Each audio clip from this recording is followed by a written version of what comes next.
Okay, so our continuous crossover drill.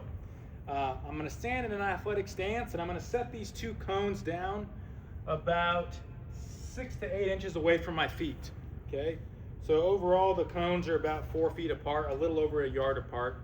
Okay, and what I'm going to do is the cones are a placeholder for me to be explosive, moving back and forth using a crossover step. So I'm actually going to step to the outside of the cone. I'm going to find an athletic stance.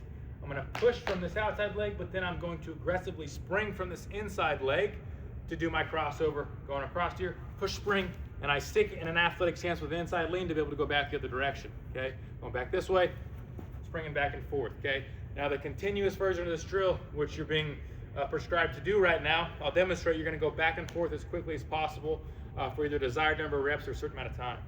Okay, athletic stance.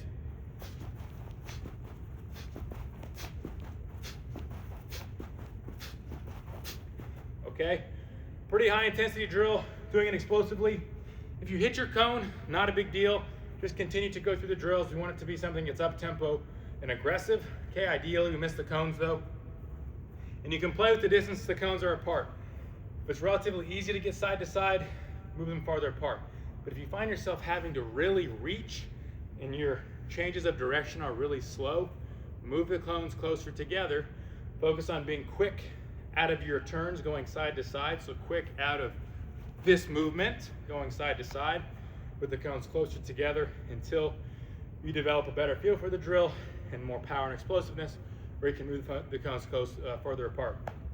What's going to help you a lot is bend at the hips and a lean with the shoulders. Once we can learn to project more horizontally side to side and drive our feet back into the ground, so instead of going here and floating in the middle, I can drive my feet back into the ground. So I'm here and I drive quickly. Okay, if I can get better at driving my feet quickly, I'll have more success on the field.